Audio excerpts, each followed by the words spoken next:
కార్తీక పురాణము 26వ అధ్యాయము. దుర్వాసుడు శ్రీహరిని శరణు వేడుట. ఈ విధముగా అత్రి మహాముని అగస్త్యునితో దుర్వాసుని కోపము వల్ల కలిగిన ప్రమాదము తెలిపి మిగతా వృత్తాంతమును ఇటు తెలియచేసెను. ఈ విధముగా ముక్కోపి అయిన దుర్వాసుడు భూలోకము, మత్స్యలోకము, పాతాళలోకము, సత్యలోకమునకు తిరిగి అన్ని లోకములలోనూ తనను రక్షించువారు లేకపోవుటచే వైకుంఠమందున్న మహావిష్ణువు కడకు వెళ్ళి, వాసుదేవ, జగన్నాథ, శరణాగతి బిరుదాంకిత రక్షింపము. నీ భక్తుడైన అంబరీషునకు కీడు చెయ్యదలిచిన నేను బ్రాహ్మణును కాను, ముక్కోపినయి మహాపరాధము చేసి తిని. నీవు బ్రాహ్మణ ప్రియుడవు. బ్రాహ్మణుడైన భృగు మహర్షి నీ యుదరంబుపై తన్నినను సహించితివి. ఆ కాలి గురుతు నేటికి నీ వక్షస్థలమున్నది. ప్రశాంత మనస్కుడు అయ్యి అతని రక్షించినట్లే కోపముతో భక్తుని శాపము ఇచ్చిన నన్ను కూడా రక్షింపుము. శ్రీహరి చక్రాయుధము నన్ను చంపవచ్చుచున్నది అని దుర్వాసుడు శ్రీమన్నారాయణుని పరిపరి విధముల ప్రార్థించెను. ఆ విధముగా తన అహంకారమును వదిలి దుర్వాసుడు తన్ను ప్రార్థించుట చూచి శ్రీహరి చిరునవ్వు నవ్వి, దుర్వాస, నీ మాటలు యథార్థములు. నీ వంటి తపోధనులు నాకు అత్యంత ప్రియులు. నీవు బ్రహ్మరూపమును పుట్టిన రుద్రుడువు. నిన్ను చూచిన వారు 3 లోకములందు భయపడుకుందురా. నేను ద్రగణముల చేతనే బ్రాహ్మణులకు మాత్రము ఎట్టి హింస కలిగింపను. ప్రతి యుగముందును గోదేవ బ్రాహ్మణ సాధుజనులకు సంభవించిన యాపదలను పోగొట్టుటకు ఆయా పరిస్థితులకు తగిన రూపములు ధరించి సాధుజనములకు సంభవించిన ఆపదలను పోగొట్టుటకు ఆయా పరిస్థితులకు తగిన రూపములు ధరించి దుష్ట శిక్షణ శిష్టరక్షణ గావింతును. అకారణముగా అంబరీషుని శపించితివి. నేను శత్రువుకైనను మనోవాక్కాయములందు కూడా కీడు తలపెట్టను. ఈ ప్రపంచమునందు గల ప్రాణి సమూహమునంతను నా రూపమే కాని నా రూపముగానే చూతును. కాని అంబరీషుడు ధర్మయుక్తముగా ప్రజాపాలన చేయుచుండెను. అటువంటి నా భక్తుని నీవు అనేక విధముల దూషించితివి. నీ ఎడమ పాదముతో తన్నితివి.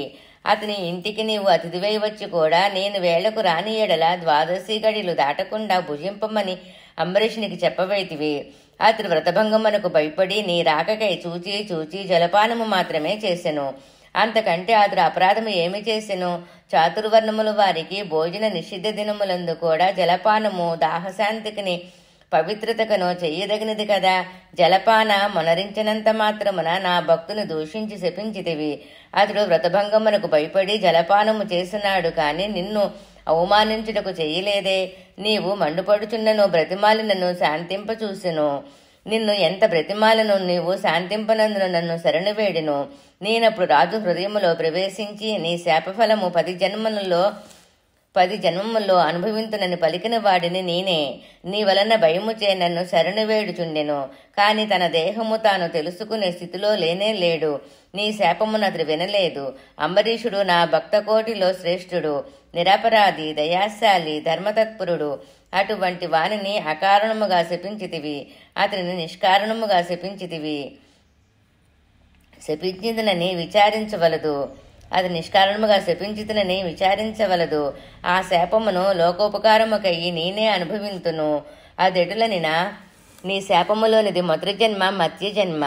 నేను ఈ కల్పమున మనువును రక్షించు నిమిత్తము సోమకుండును రాక్షసుని చంపుటకు మత్స్యరూపమెత్తుదెను. మరికొంత కాలమునకు దేవదానవులు క్షీరసాగరమును మదించుటకు మందర పర్వతమును కవముగా చేయుదురు.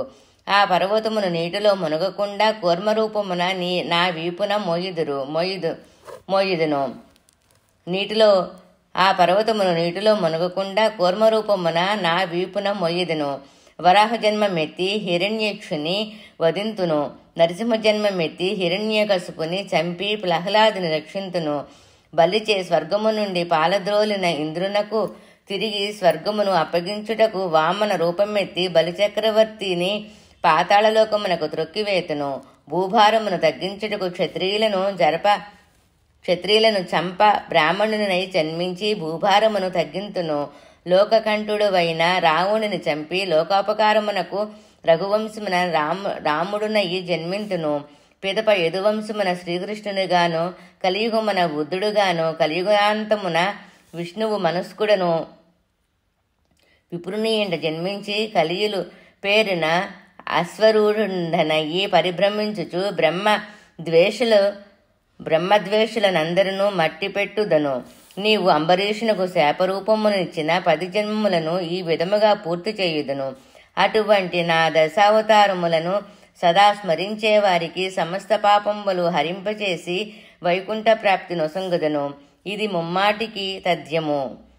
ఎల్ల శరీరదారులకు నిల్లును చీకటి నూతిలో ఫలన్ ద్రెళ్ళక మీరు మీ మనుమతి భ్రమణంభున భిన్నవై ప్రవర్తిల్లక సర్వమన్నతిని దివ్య కళామయ మంచు విష్ణునం దుల్లమ చేర్చి తారిడని నుండుట మేలని శాచరాగ్రాణి.